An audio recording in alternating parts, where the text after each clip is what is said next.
The Onyx Lounge smelled of expensive cologne-roasted lamb and old money.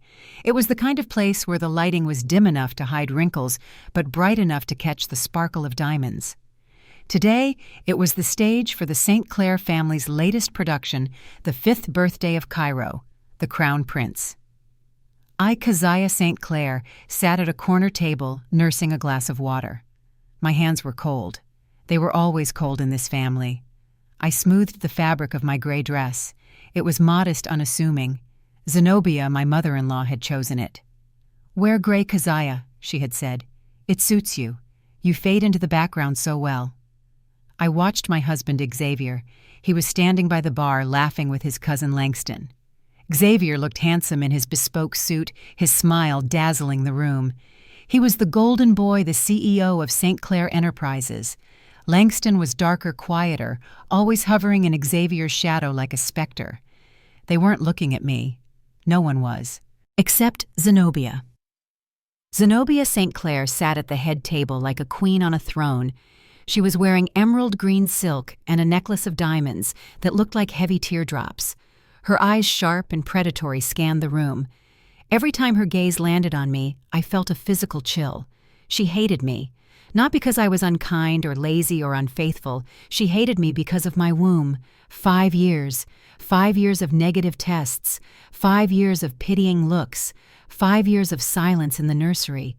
To the St. Clairs, a woman without a child was like a bank account without money, useless. "Keziah," a voice boomed. It was Auntie May, Xavier's aunt. She waddled over, smelling of heavy musk. "Why are you sitting alone, sugar? You look like a ghost." "I'm fine, Auntie," I smiled weakly. "Look at Cairo." She pointed to the birthday boy running around with frosting on his face. "Ain't he precious? When are you going to give us one of those TikTok, honey? Xavier isn't getting any younger." "We're trying," I whispered. "Trying ain't doing," she snorted, moving onto the buffet. I felt the familiar sting of tears. I swallowed them.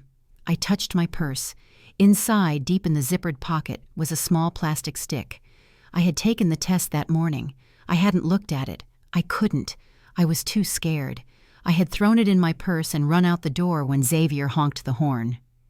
Maybe it was positive. Maybe finally the miracle had happened. But I couldn't check here. Not in the lion's den. The music stopped. A waiter rolled out a cake the size of a small car. It was shaped like a pirate ship. Cairo blew out the candles. The room erupted in applause. Zenobia stood up. She tapped her champagne glass with a silver spoon. Ting, ting, ting. The room went silent. "Family," she began, her voice rich and commanding. "Friends, today we celebrate not just Cairo, but the future of the St. Clair legacy." She put her hand on Cairo's head. "This boy is our blood, our continuation. He is proof that our family is strong." Her eyes moved across the room. They locked onto me. The smile on her face didn't reach her eyes. It was a baring of teeth. "We are blessed," she continued. "My daughter Tanisha has given us this joy. My nephew Langston is a godfather." She paused. "It is a shame," she said, her voice dropping an octave, becoming deceptively soft, "that not everyone contributes to this legacy." The air in the room seemed to vanish. Everyone knew who she was talking about. "Poor Xavier." Zenobia sighed loud enough for the waiters to hear. "He works so hard. He deserves a son. He deserves a real wife." She pointed a manicured finger at me. "Keziah, you sit there in your gray dress, silent as a mouse. You eat our food. You live in our house. But what do you give back?" I froze. I couldn't breathe. "Look around," Zenobia commanded. "Everyone here has children. Everyone here is fruitful. You are the only one of us who is useless." Useless. The word hung in the air, heavy and ugly. Tanisha gasped. Auntie May covered her mouth. I looked at Xavier. "Please," I begged him with my eyes, "defend me. Tell her to stop. Tell her about the doctor's appointments. Tell her we are a team." Xavier looked at me. His face was blank. He looked at his mother. Then he looked down at his shoes. He said nothing. He let her flay me alive in front of 100 people, and he said nothing. "Mom, that's enough. Langston said quietly from the bar. He was the only one. "Is it?" Zenobia snapped. "I speak the truth. A garden that bears no fruit is just a patch of weeds, and weeds should be pulled." I stood up. My chair scraped loudly against the floor. I didn't say a word. I couldn't. If I opened my mouth, I would scream. I walked out. I walked past the staring guests, past the pirate cake, past my husband who wouldn't look at me. I walked out into the cool night air. It had started to rain. The ride home was silent. Xavier drove the Mercedes with white-knuckled intensity. The rain lashed against the windshield. "Xavier," I whispered. "Don't—" He cut me off. His voice was cold steel. "She humiliated me, and you stood there." "She was right," he said. I turned to him shocked. "What?" "She was right, Keziah. Look at us. 5 years, no baby, no legacy. I'm the CEO. I need an heir. I need vitality." "Vitality? You're depressing," he said. "You walk around the house like a funeral procession. I hate coming home to you." We pulled into the driveway of our penthouse building. He didn't turn off the engine. "Get out," he said. "We're home?" I said, confused. "No," he said. "I am home. You are leaving." "Xavier, I want a divorce, Keziah. Tonight. Now." "You can't be serious. It's raining. It's 11:00 p.m. "I tried," he said, staring straight ahead. "I gave you 5 years, but my mother found someone else." "Someone else?" "Sarah," he said. "She's suitable. She's young. She's healthy." Mother checked her medical records. You're leaving me for a breeding stock your mother picked out. I'm leaving you for a future," he said. "Pack a bag. You have 20 minutes. He unlocked the door. I walked up to the apartment in a daze. I didn't argue. I saw the look in his eyes. He was gone. The man I loved had been devoured by the St. Clair ambition. I took a small duffel bag. I packed my toothbrush, a change of clothes, my laptop. I saw an old book on the shelf. Grandmother Pearl's diary. It was an old leather-bound journal I had found in the attic years ago. Xavier never read it. I threw it in the bag. I didn't take the jewelry. I didn't take the expensive coats. I walked back downstairs. Xavier was waiting by the door. "Here," he said, handing me an envelope. "Cash, $5,000. That should get you set up somewhere. Don't contact me. My lawyer will call you." "I don't want your money," I said. "Take it." He shoved it into my hand. "Consider it severance pay." Severance pay for a marriage. I took the envelope. Not because I wanted it, but because I had $40 in my checking account. He controlled all the finances. "Goodbye, Xavier," I said. He didn't answer. He closed the door in my face. Click. The lock turned. I walked. I walked through the rain, my gray dress soaking through the duffel bag heavy on my shoulder. I walked until I found a bus stop with a shelter. I sat on the cold metal bench. I was homeless, divorced, alone. I looked at the neon sign of a pharmacy across the street. The test. I remembered the test in my purse. I pulled it out. My hands were shaking so hard I almost dropped it in a puddle. I held it up to the streetlight. 2 lines. Pink, bold, unmistakable, positive. I stared at it. The rain dripped from my nose onto the plastic stick. I was pregnant. After 5 years of praying, crying, and hoping, it had happened. And it happened on the day he kicked me out. I laughed. It was a wet, broken sound that turned into a sob. I looked back in the direction of the penthouse. I could go back. I could pound on the door. I could show him the stick. "Look, I'm not useless. I have your heir."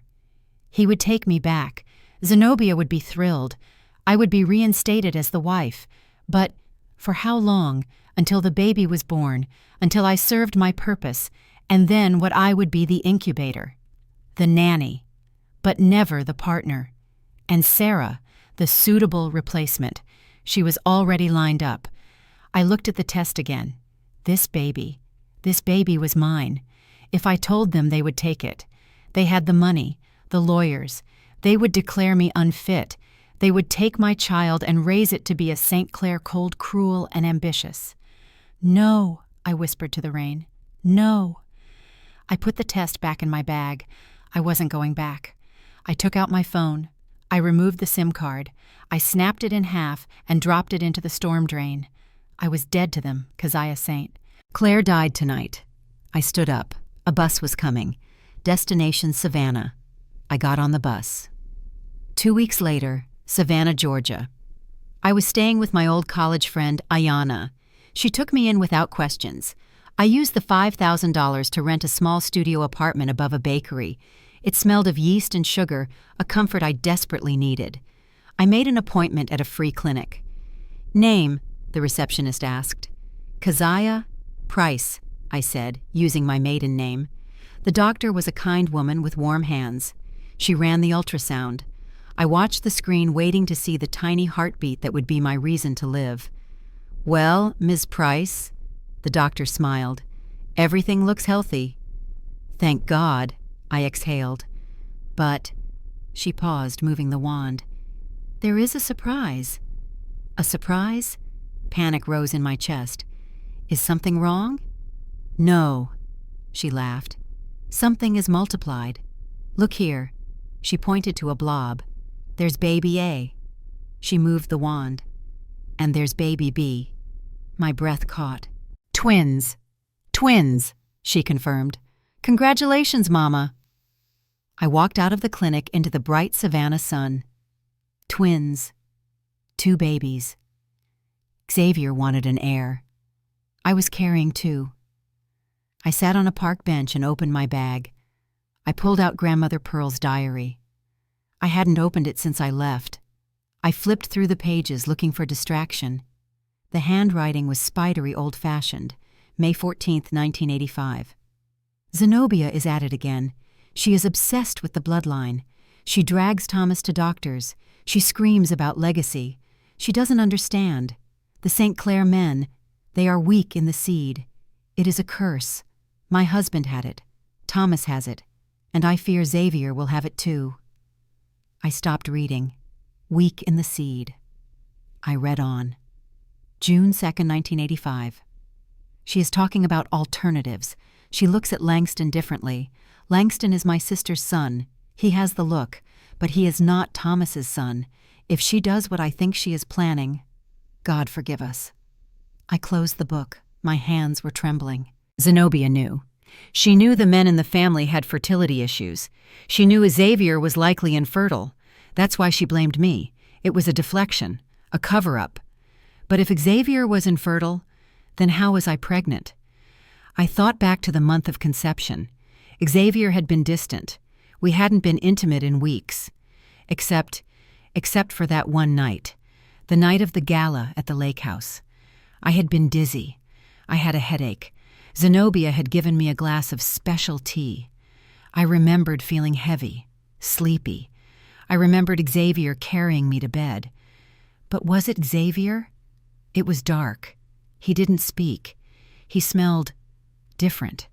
He smelled like pine and rain, not Xavier's expensive cologne. And he was gentle. Xavier was never gentle. I gasped. The diary fell to the ground. Langston, Xavier's cousin, the one who hovered, the one Zenobia kept close. She looks at Langston differently. Did she? Did Zenobia drug me? Did she switch them to ensure an heir, to ensure the bloodline continued? Even if her son couldn't provide it, I felt sick, violated. But as I looked down at my stomach, I felt something else. Fierce protection. These babies weren't Xavier's. They were St. Clair's, yes, but they weren't his. They were the product of a crime, a secret so dark it could shatter the family. And I held the proof. I picked up the diary. "You wanted a legacy, Zenobia," I whispered. "I'm going to give you one, but it won't be the one you paid for." Savannah is beautiful, but poverty is ugly wherever you are. My first 6 months were a blur of exhaustion. I worked at the bakery downstairs from 4 Huzri a.m. to noon. Then I worked as a cleaner at a hotel until 8 Huzri p.m. My belly grew. My ankles swelled. I slept on a mattress on the floor because I couldn't afford a bed frame. Ayanna helped where she could, but she had her own struggles. I was alone. The night the twins came, a hurricane was hitting the coast. The power went out. I was in my apartment. I felt the first contraction. It doubled me over. "Not now," I whispered. "I'm not ready." But they were ready. I called Ayana. She drove me to the hospital in the storm, dodging fallen branches. The labor was brutal. 20 hours. No epidural. I couldn't afford the extra cost, or so I thought in my panic. When the first baby cried, the lights in the delivery room flickered. "It's a boy," the doctor said. 5 minutes later, "It's a girl." They placed them on my chest. 2 tiny, squirming miracles. I looked at them. The boy Kenzo. He had dark curls and a serious frown. The girl Kalia. She was smaller, but her grip on my finger was iron strong. They didn't look like Langston. They didn't look like Xavier. They looked like me. "You are mine," I whispered, kissing their damp heads. "Only mine. No one will ever call you useless." Necessity is the mother of invention, and hunger is the mother of business. I couldn't go back to cleaning hotels with 2 infants. I needed to work from home. I looked at the bakery downstairs. The owner, Mr. Henderson, was old and tired. His cakes were dry. His sales were dropping. "Mr. Henderson," I said one morning, strapping Kenzo to my chest. "Let me bake." "You," he grunted. "You're a mom, not a baker." "I can make a peach cobbler that will make you cry," I said. "Let me try. If it sells, we split the profit. If it doesn't, I pay for the ingredients." He agreed. I baked my mother's recipe. I added a twist bourbon vanilla glaze. It sold out in an hour. Then I made red velvet cupcakes. Sold out. Then wedding cakes. Word spread. The bakery on Jones Street became a destination. People lined up around the block. 6 months later, Mr. Henderson had a stroke. He wanted to retire. He wanted to sell. "I have no money to buy you out," I told him. "You have sweat equity," he said. "Pay me monthly from the profits." "The shop is yours, Keziah." I renamed it Double Blessing Bakery. I worked 18-hour days. I engaged the babies in playpens in the kitchen while I frosted cakes. I slept in flour-dusted clothes, but we were eating. We were safe, and I was building something. 3 years passed. The bakery was now a franchise. I had 3 locations in Georgia. I had a cookbook deal. I was Keziah Price, the Savannah pastry queen. I bought a house, a real house with a garden for the twins. Kenzo and Kalia were 3 years old. They were smart. They were happy.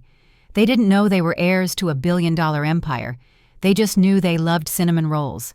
I thought I was free. I thought I had outrun the St. Clairs. But you can't outrun blood. It was a Sunday. I was at the park with the twins. Kalia was chasing a butterfly. Kenzo was building a tower of blocks. I sat on a bench drinking coffee, reading Forbes magazine. I like to keep up with business trends.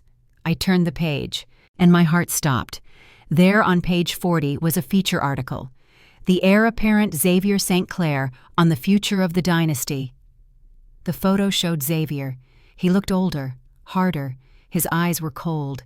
And next to him stood Sarah, the suitable wife. She was holding a baby, a boy. The caption read, "Xavier St. Clair with his wife Sarah and their newborn son Julian, the future CEO." I stared at the photo. Julian, the heir. I looked closer. Sarah looked tired. Her smile was tight. And the baby, he was cute. But he didn't look like Xavier. He looked different, lighter. I felt a strange prickle on the back of my neck. Grandmother Pearl's diary. Weak seed. If Xavier was infertile, then whose baby was Julian? Did Zenobia arrange another donor, or did Sarah find her own solution? I read the article.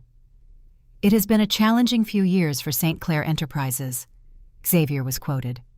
"But with the arrival of my son, the line is secure. We are launching a new division in Savannah."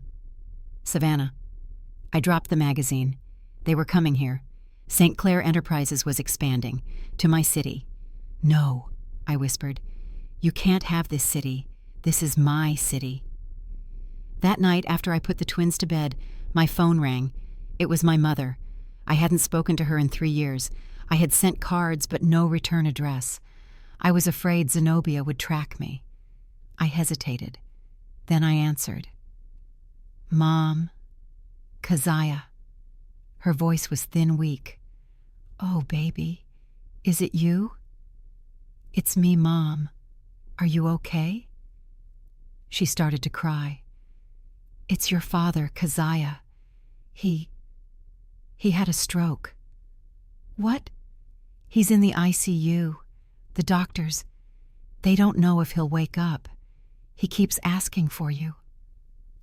I can't come back, Mom. You know I can't. Please, baby, she begged. He needs to see you, and there's something else. What? The St. Clairs. They bought the building. What building? Our apartment building. Your father's shop. They bought the whole block. They're evicting everyone. They're building a new headquarters. Your father. The stress. That's what caused the stroke. I felt the rage rise in my throat. Hot. Bitter. They weren't just coming to Savannah. They were destroying my parents in Atlanta. Xavier. Zenobia. They were bulldozing my past to build their future. They're evicting you, I asked, my voice trembling. We have to be out in 2 weeks. We have nowhere to go, Keziah. We're going to lose everything. I looked at my sleeping children. I looked at my beautiful house, my bakery awards. I had built a fortress. But my parents were outside the walls. I couldn't hide anymore. If I stayed in Savannah, I was safe. But my parents would be homeless, and my father might die without seeing me. If I went back, I risked everything. Zenobia would see the twins. She would know. But then I remembered the diary. I remembered the special tea. I remembered the word useless. They thought they had broken me. They thought I was gone. They didn't know I was coming back. And this time I wasn't bringing a gray dress. I was bringing an army. Mom, I said, tell the doctors to do everything they can. I'm paying for it. You don't have money, baby. I have plenty of money, I said. And Mom, yes, don't pack. No one is evicting you. But Xavier said, I don't care what Xavier said. I'm coming home. I hired a nanny for the week. I couldn't take the twins to Atlanta yet. It was too dangerous. I needed to secure the perimeter first. Mommy has to go fight a dragon, I told Kenzo, kissing his nose. With a sword, he asked, eyes wide. With a checkbook, I said. It's sharper. I drove my new car, a black Range Rover, to Atlanta. I drove past the old penthouse. I drove past the Onyx Lounge. I drove to the hospital. My father was weak but awake. When he saw me, he wept. You look rich, he whispered, touching my silk blouse. I did okay, Dad. I smiled. They're taking the shop, Keziah, he cried. 40 years. They're not taking anything, I promised. I left the hospital. I drove to the St. Clair headquarters. I walked into the lobby. It hadn't changed. Cold marble, intimidating art. I walked to the receptionist. I'm here to see Xavier St. Clair, I said. She looked at me. She didn't recognize me. The gray mouse was gone. Standing there was a woman in a red power suit holding a Birkin bag. Do you have an appointment? No, I said. But tell him his wife is here. His wife, Mrs. Sarah St. Clair, is in the Hamptons. Not that wife, I said. The other one. The receptionist's eyes widened. She picked up the phone. 2 minutes later, the elevator doors opened. It wasn't Xavier. It was Langston, the cousin, the shadow, the possible father of my children. He walked toward me. He looked tired. There were gray streaks in his hair. He wasn't smiling. Keziah, he asked, stopping 5 feet away. He looked me up and down. He looked stunned. Hello, Langston, I said. You look alive, I offered. Successful. Different, he said. What are you doing here if Zenobia knows you're here? I'm not afraid of Zenobia anymore, I said. I'm here for my parents. You bought their building. The eviction notice. Cancel it. Langston sighed. He looked around nervously. I can't. It's the new HQ project. Xavier signed off on it. It's a done deal. Nothing is a done deal, I said. How much is the building worth? $2 million. I pulled out my checkbook. I'll buy it, I said. For $2.5 million. Cash. Langston stared at me. You have $2.5 million. I own a bakery franchise, Langston. I'm doing well. He laughed. A disbelief laugh. A bakery. Yes. Now take me to Xavier. I want to buy the building. He won't see you, Langston said. He's different, Keziah. Since the baby, he's paranoid. Zenobia has him on a tight leash. Then I'll wait. I sat on the lobby sofa. Langston stood there. He looked at me. His eyes were searching my face. Did you? He started, then stopped. Did I what? Did you ever wonder? Wonder what? About that night, he whispered. At the lake house. My heart stopped. He knew, or he remembered. What about it? I asked, keeping my face impassive. Nothing. He shook his head. You left in such a hurry. Just then the elevator opened again. Xavier walked out. He looked like the magazine cover. Perfect suit, perfect hair, but his eyes were dead. He saw me. He stopped. Keziah. He walked over. He didn't look angry. He looked hungry, like a man who had been starving and just saw a feast. You came back, he said. I came for business, I said, standing up. You look amazing, he murmured, stepping too close. Gray never suited you. Red is your color. My parents' building, Xavier, I said cold. I'm buying it. We can talk about that, he said. Dinner tonight, the Onyx Lounge. I'm not having dinner with you. Please, he said. For old time's sake, I made a mistake, Keziah. Sarah, she's boring. She's not you. I looked at him. The audacity. He had a wife and a newborn, and he was hitting on his ex-wife in the lobby of his company. He hadn't changed. One dinner, I said, to discuss the building, and then I leave. One dinner, he agreed. He smiled. It was the old Xavier smile. The trap. 7:00 p.m. Don't be late. I walked out. I got in my car. I gripped the steering wheel. I had a meeting with the devil. But this time, I wasn't bringing a spoon. I was bringing a pitchfork. And I had a secret weapon waiting in Savannah. 2 of them. The Onyx Lounge hadn't changed. It still smelled of old money and secrets. I walked in at 7:00 p.m. sharp.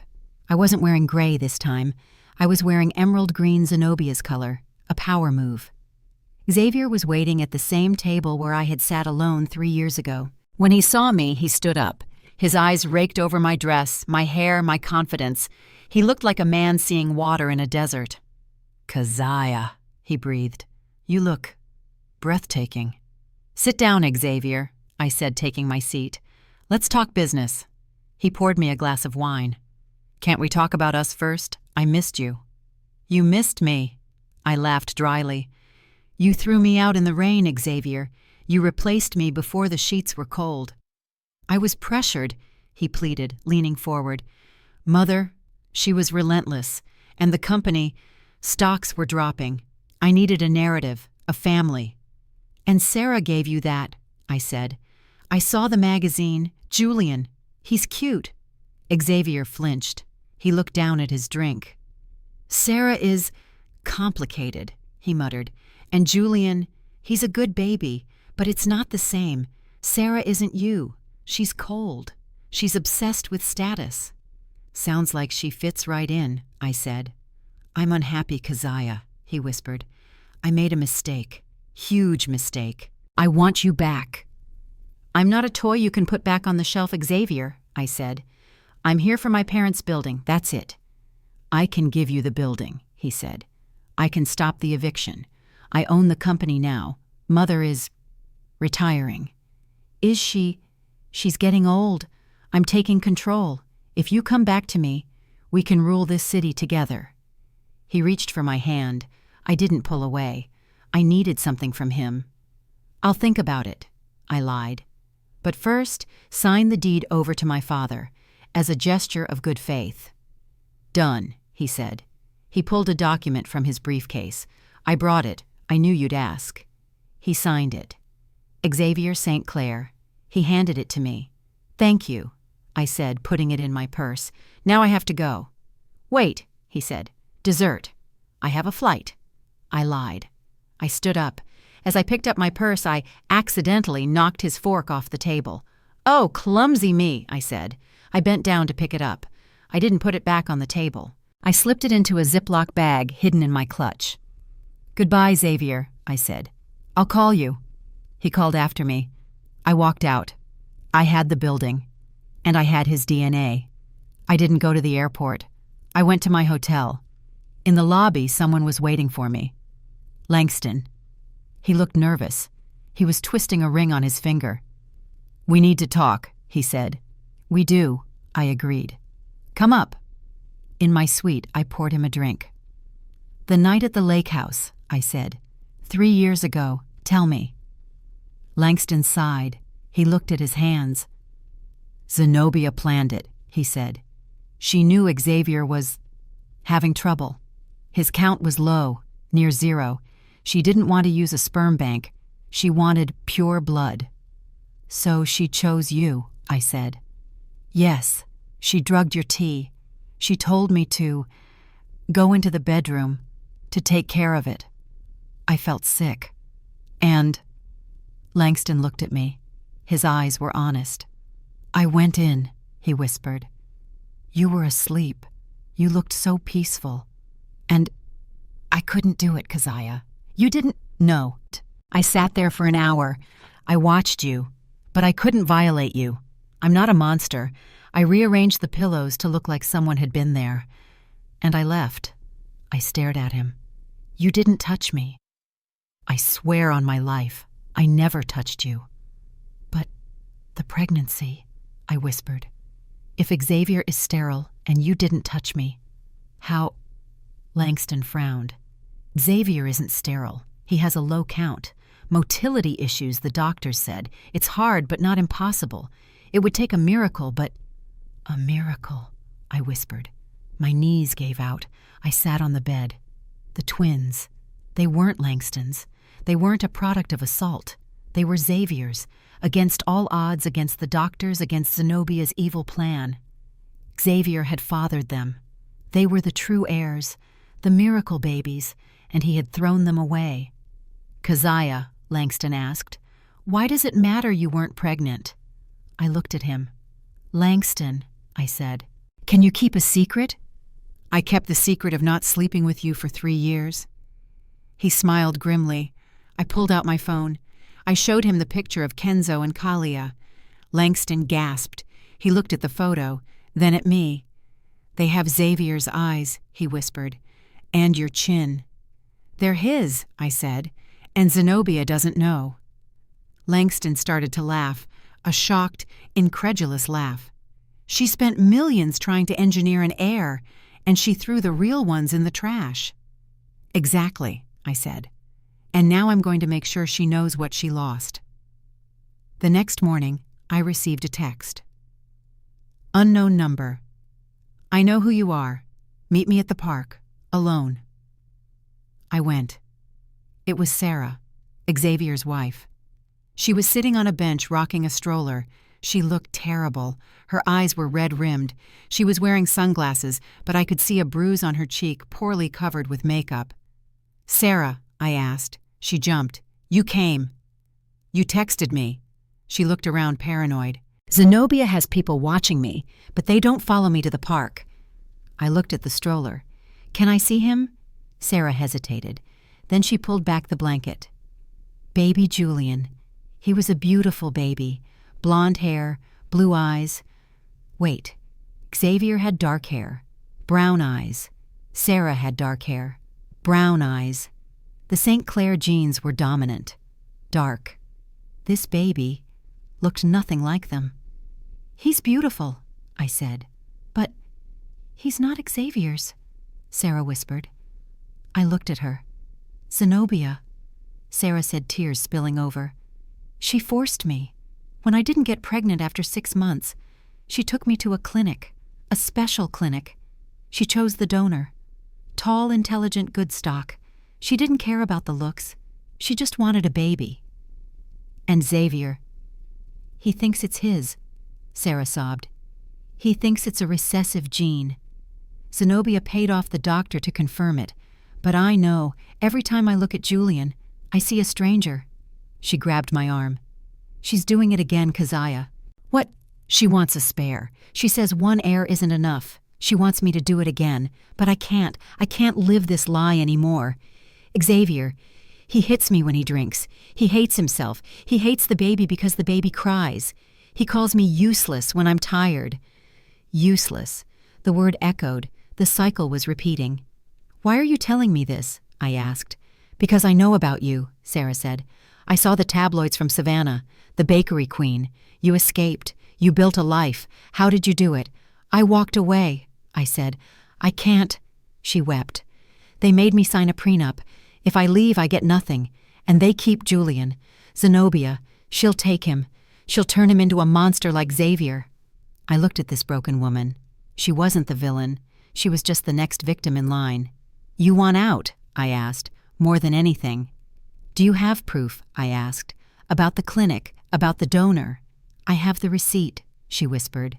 And the donor profile. I kept it. In a safe deposit box. Get it, I said. Why? Because we're going to burn their house down, Sarah, and we're going to use the truth as the match. I sent the fork to the lab. Expedited service. 24 hours later, the email pinged. Paternity test results. Alleged father Xavier St. Clair sample A, fork child 1, Kenzo Price, child 2, Kalia Price. Probability of paternity 99.9998%. I stared at the screen. It was confirmed. Scientifically, irrevocably. My twins were the legitimate heirs, the miracle babies. And Julian. I met Sarah again. She gave me the donor file, donor number 8940, ethnicity Scandinavian, German, eye color blue. Julian was not a St. Clair. He was a lie purchased from a catalog. I had everything I needed. The building deed was safe with my father. The DNA proved my children were the true heirs. The donor file proved their prince was a fraud. And Langston's testimony proved the attempted breeding scheme. It was time. I picked up my phone. I called Xavier. Hello? He answered on the first ring. Xavier, I said. I've thought about your offer. And... He sounded hopeful, desperate. I accept, I lied, but on one condition. Anything. I want to meet the family. Everyone. Zenobia, Sarah, you, and the baby. I want to clear the air before we move forward. Of course, he said. When's tomorrow night? I said. My treat. I'm hosting a charity gala for the Children's Hospital. I bought a table, the center table. A gala? He hesitated. Mother hates surprises. Tell her I'm making a donation in the St. Clair name, I said. A big one. That will get her there. Okay, we'll be there. I hung up. I looked at the invitation on my desk. The Truth Gala. Okay, it was actually the Savannah Children's Fund, but in my head it was the Truth Gala. I called Ayanna. Bring the twins, I said, to Atlanta. Yes, it's time they met their grandmother. The night of the gala. I stood in front of the mirror in my hotel suite. I wore red, blood red. It was a dress that said, I am not hiding. It was cut sharp, tailored to perfection. My hair was down wild and curly, not the tight bun Zenobia used to force me into. I put on my jewelry, gold hoops, and a necklace, a locket. Inside was a picture of the twins. There was a knock at the door. It was Langston. He was wearing a tuxedo. He looked nervous. Are you sure about this? He asked. Zenobia, she destroys people who cross her. She can't destroy me, I said. I'm already broken, and broken glass cuts deep. What about Sarah? She's ready, I said. She's bringing the baby. And the twins? Ayanna is bringing them to the green room. They'll come out when I give the signal. Langston took a deep breath. You know, he said, I always loved you, in a way. I admired you. Don't, I said gently. Don't make this romantic, Langston. This is war. Right. He straightened his tie. War. We walked out. The elevator took us down. The ballroom was waiting. The St. Clairs were waiting. They thought they were coming to accept a donation. They didn't know they were coming to their own funeral. The ballroom of the Ritz-Carlton Atlanta was a spectacle of gold leaf and crystal. I had spared no expense. I wanted the stage to be perfect for the execution. At 7:30 p.m., the guests began to arrive. The city's elite bankers, politicians, the people whose approval Zenobia craved like oxygen. I stood on the balcony overlooking the entrance hidden by a velvet curtain. "They're here," Ayanna whispered into her earpiece. She was downstairs coordinating the surprise. The St. Clair limousine pulled up. Zenobia stepped out first. She wore a gown of midnight blue sequins, heavy diamonds dripping from her neck. She looked like a battleship in drag. Next came Xavier. He looked nervous. He kept checking his phone. Then Sarah. She looked pale, almost ghostly, in a pale pink dress. She was pushing a stroller, the golden heir Julian. Finally, Langston. He walked behind them, hands in his pockets, looking like a man walking to the gallows. I watched them enter the ballroom. Zenobia immediately began to hold court. She laughed, she touched arms, she projected the image of the perfect matriarch. "Where is our hostess?" I heard her ask a waiter. "We are here to accept her donation." "Ms. Price will be down shortly," the waiter said. I took a deep breath. I looked at myself in the mirror one last time. The red dress was armor. The locket around my neck holding the photos of Kenzo and Kalia was my talisman. "It's showtime," I whispered. I walked down the grand staircase. The music stopped. The room turned. "Ladies and gentlemen," the announcer boomed, "your hostess, Miss Keziah Price." Zenobia dropped her champagne flute. She stared up at me. Her mouth opened, then snapped shut. Her eyes narrowed into slits of pure fury. She recognized me instantly, the useless daughter-in-law. But this wasn't the woman she had evicted. This was a queen. Xavier looked like he had been punched in the gut. He took a step forward, mesmerized. "Keziah," he mouthed. I reached the bottom of the stairs. I didn't walk to them. I walked to the stage. I took the microphone. "Welcome," I said. My voice didn't shake. "Thank you all for coming to the Truth Gala." The guests applauded, politely confused by the name. "Tonight is about legacy," I said, locking eyes with Zenobia across the room. "It's about what we leave behind and what we hide." Zenobia started to move toward the stage. "This is a trick," she hissed to Xavier. "Get her off the stage." "Wait," Xavier said. "Let her speak." "I have a special presentation," I continued. "A tribute to the St. Clair family, to their unique methods of ensuring their bloodline." I signaled the tech booth. The massive screen behind me lit up. A photo appeared. It wasn't a flattering portrait. It was a scan of an old yellow diary page. Grandmother Pearl's diary. June 2nd, 1985. Zenobia is obsessed. She knows Thomas is weak. She is looking at Langston. A murmur went through the crowd. "What is this?" Zenobia shouted. "Turn it off. This is slander." "Is it?" I asked. "Let's ask Langston." The spotlight swung to Langston. He stood near the bar. He looked terrified, but he nodded. "It's true," Langston said, his voice amplified by a lapel mic I had insisted he wear. "She tried to use me 30 years ago and 3 years ago." The screen changed. A receipt. Lake House Catering, special request, herbal tea blend sedative. And a photo. A security cam still from the Lake House hallway. Zenobia handing a cup to Langston. 3 years ago, I said, my mother-in-law drugged me. She tried to force Langston to impregnate me while I was unconscious, because she knew her son Xavier was infertile. The room erupted. Xavier turned to his mother. "What? Lies!" Zenobia screamed, her face turning purple. "He's lying. She's a whore." "Am I?" I asked. I looked at Sarah. "Sarah, would you like to join me?" Sarah stood up. She was trembling. She pushed the stroller toward the stage. She didn't look at Xavier. She looked at me. She took the mic I offered. "My name is Sarah St. Clair," she said, her voice wavering. "And I have a confession." She looked down at the baby in the stroller. "This is Julian, Everyone calls him the St. Clair heir." She took a deep breath. "He isn't." Xavier froze. "Sarah, what are you saying?" "He isn't your son, Xavier," Sarah sobbed. "He's not a St. Clair." The screen changed again. Fertility Clinic record num 8940, donor profile. Client Zenobia St. Clair. Notes: client requests discreet donor. Son is unaware. The silence in the ballroom was absolute. It was heavy, suffocating. Xavier stared at the screen. He read the words. Son is unaware. He turned to Zenobia.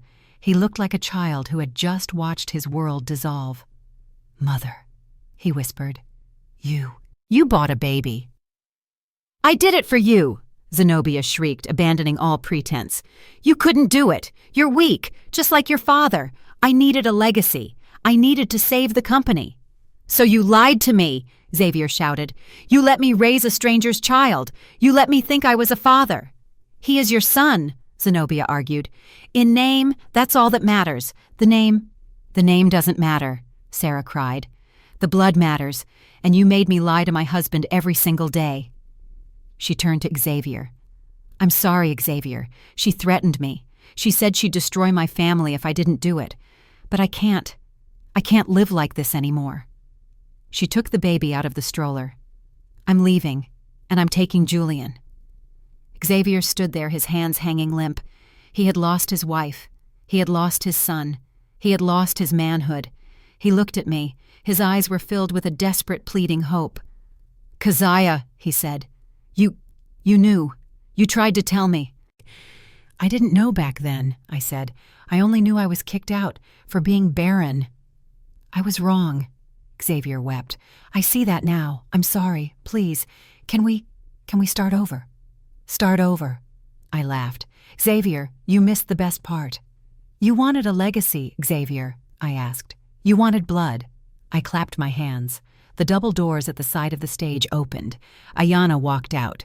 Holding her hands were 2 children, 3 years old, a boy with dark curls and a serious frown, a girl with bright eyes and a stubborn chin.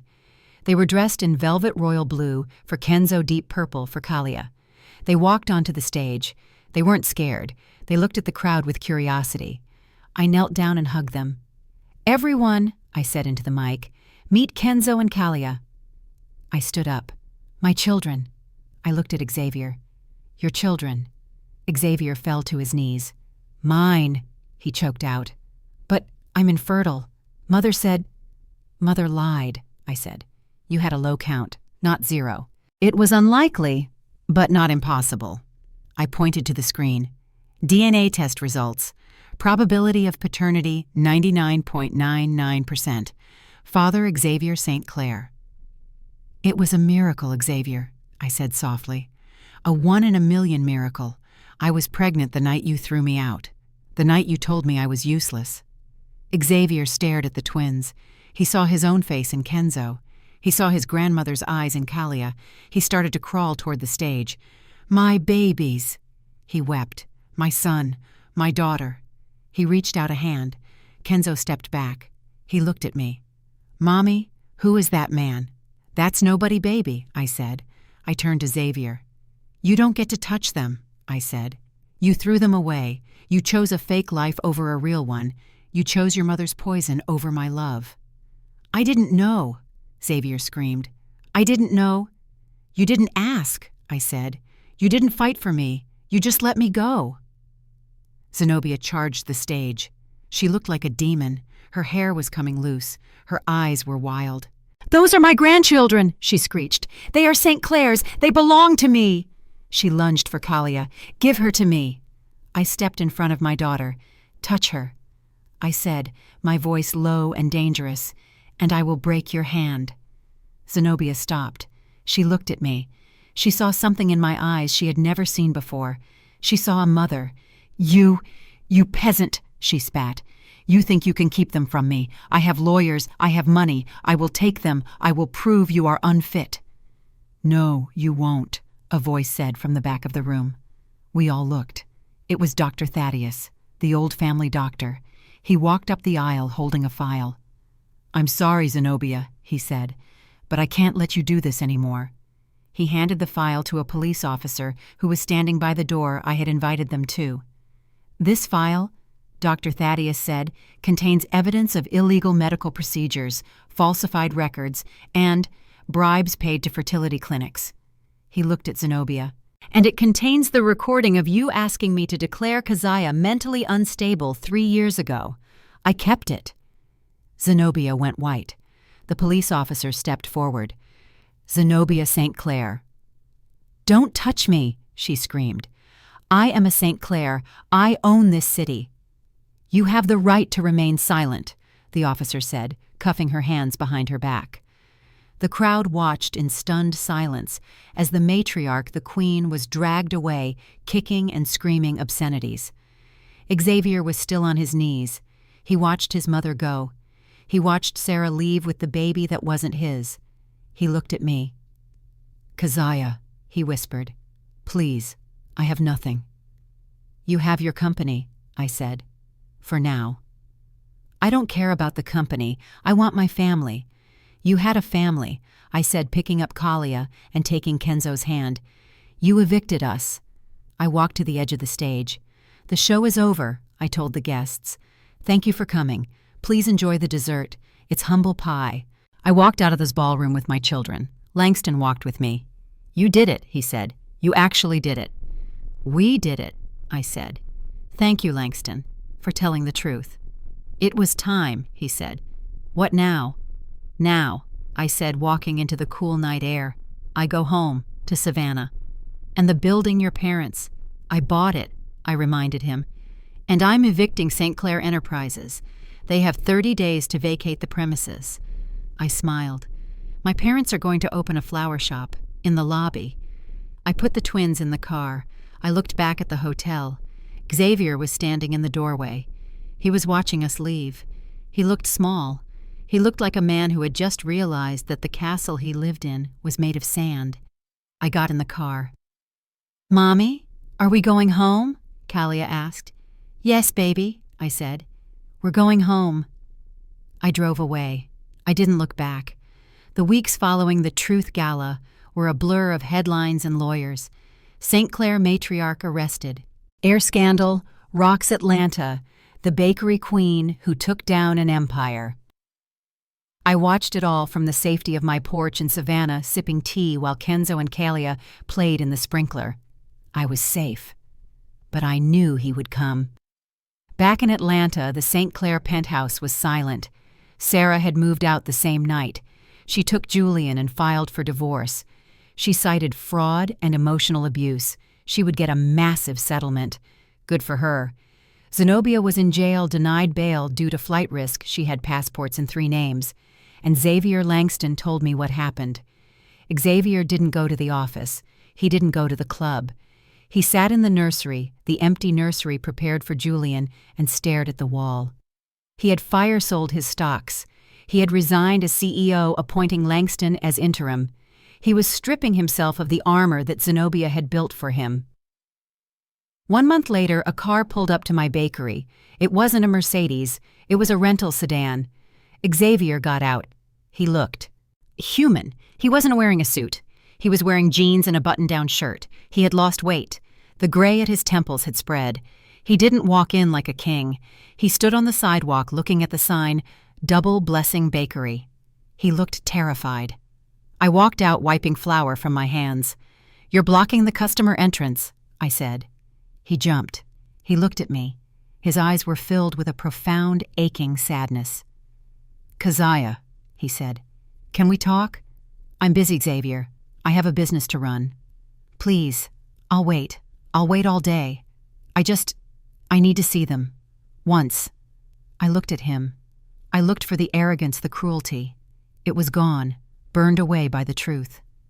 "They get out of school at 300, I said. "You can sit on the bench, but if you step 1 foot inside my shop, I call the police." "Thank you," he whispered. "Thank you." He sat on the bench for 4 hours. He didn't check his phone. He just watched the door. At 3:15, the nanny brought the twins. They were laughing, holding paintings they had made. Xavier stood up. His breath hitched. He looked at Kenzo, the dark curls, the frown. It was like looking in a mirror. He looked at Kalia, the bright eyes. "Who's that man?" Kalia asked, pointing a sticky finger. Xavier froze. He looked at me, asking for permission. I nodded. He knelt down. "Hi," he said, his voice shaking. I'm Xavier." "Are you a friend of Mommy's?" Kenzo asked suspiciously. Xavier looked at me. "I used to be," he said. "A long time ago, but I made a big mistake, and now I'm trying to fix it." "Did you break something?" Kalia asked. "Mommy fixes things. She has glue." Xavier laughed, a wet, choked sound. "Yes," he said, tears spilling over. "I broke something very precious, and glue won't fix it." He didn't try to hug them. He didn't tell them, "I'm your daddy." He respected the boundary. He reached into his pocket. He pulled out 2 small boxes. I brought these, just in case." He handed them to the kids. They tore them open.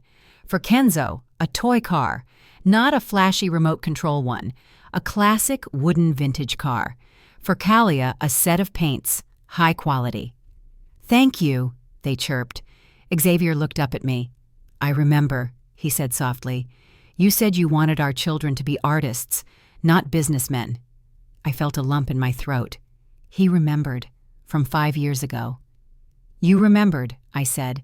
"I remember everything, Keziah," he said. "Every night we sat on the balcony, every name we picked out. I remember how much I loved you, before I let her turn me into stone." "You let her," I reminded him.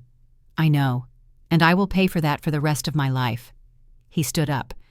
"I transferred the building to your parents," he said, "and I set up a trust for the twins, irrevocable. You are the trustee. I have no access." "I didn't ask for that." "They are my children," he said. "I failed them before they were born. I won't fail them now." He turned to go. "Xavier," I said. He stopped. "You can come back," I said. "Next Sunday, for an hour." He turned around. Hope flared in his eyes. "Really?" "An hour," I said sternly. "Supervised. If you are late, if you are rude, if you try to buy their love, you are gone." "I'll be here," he swore. "I'll be here an hour early." 6 months later. I went to visit Zenobia. She was in a federal prison in Florida. She looked small in the gray uniform. Her hair was white and thin. Without her diamonds, without her makeup, she was just a bitter old woman. She glared at me through the glass. "You," she spat, "you ruined my family." "I saved your family," I corrected her. "I saved them from you." "Xavier is weak," she hissed. "He gave up the company. He gave it to Langston. Langston, the bastard nephew." "Langston is doing a good job," I said. "The stock is up, and the employees are happy. No more fear." "And the twins?" she asked, a hungry look in her eyes. "They are St. Clair's. They belong to the dynasty." "They are Price's," I said. "They carry my name, and they will never, ever know you." "I have rights," she screamed. "Grandparents' rights." "You have a 20-year sentence for medical fraud and kidnapping conspiracy," I said calmly. "You have no rights." I stood up. "I just came to tell you one thing, Zenobia." "What?" "You won. You wanted an heir. You got 2. I leaned closer to the glass. "But they will grow up knowing that kindness is stronger than blood, and they will grow up loved, something you never understood." I walked away. She screamed at my back, pounding on the glass. It was just noise, the noise of a ghost. 2 years passed. Xavier moved to Savannah. He didn't buy a penthouse. He bought a small townhouse near the park. He started a small consulting firm. He worked from home. Every Sunday he came over, then every Wednesday. He learned to change diapers. We were past that, but he learned to handle tantrums. He learned to braid Kalia's hair. He learned to build Lego castles with Kenzo. He asked me out to dinner once. "Keziah," he said, standing in my kitchen while the kids played. I still love you. I never stopped." I looked at him. He was a good father. He was a better man, but the scar was there. "I know," I said, "and I love the father you have become. But I can't be your wife again, Xavier. That woman, she died in the rain." He nodded. He swallowed his pain. "I understand. Friends, co-parents, I smiled, and friends. It wasn't a fairy tale reconciliation. It was real life. We were a family, but a different kind. A broken thing mended with gold, like kintsugi. 5 years later, the opening of the Price St. Clair Culinary School. It was a joint venture. My bakery empire and Xavier's business acumen. A school for underprivileged youth to learn baking and business. I stood on the stage. Xavier stood next to me. Kenzo and Kalia, now 8 years old, were holding the ribbon. Langston was there clapping. He was the CEO of St. Clair Enterprises now, and he ran it with a conscience. Sarah was there too. She had remarried a nice pediatrician. Julian was happy. We had play dates. It was messy and complicated and beautiful. I looked at the crowd. I saw my parents sitting in the front row. My father held my mother's hand. They were old but safe. They owned their building now. I looked at Xavier. He caught my eye. He smiled. It wasn't the dazzling smile of the golden boy. It was the quiet smile of a man who had found peace. "We did good," he mouthed. "We did." I nodded. I took the microphone. "They told me I was barren," I said to the crowd. "They told me I was useless. They told me I had no legacy." I looked at my children. I looked at the students in their white aprons. "But legacy isn't about bloodlines," I said. "It isn't about names on a building. Legacy is what you bake. It's what you feed the world." I cut the ribbon. The crowd cheered. "My name is Keziah Price. I am a mother, a CEO, a survivor. I walked through fire and rain to get here. I lost a husband, but I found a partner. I lost a dream, but I found a destiny. If you are reading this and you feel useless, if you feel like the world has thrown you out, just wait. The rain doesn't last forever, and sometimes the things that grow after the storm are more beautiful than anything you could have planned. You are not barren. You are just waiting to bloom."